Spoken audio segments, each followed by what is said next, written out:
intervention, divine intervention, you know. Only in my crucial moments do they pay attention carefully. The shadows of my past welcome me again with a smile.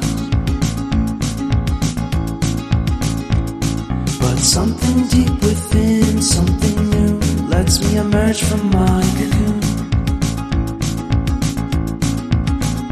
I only have what's right in front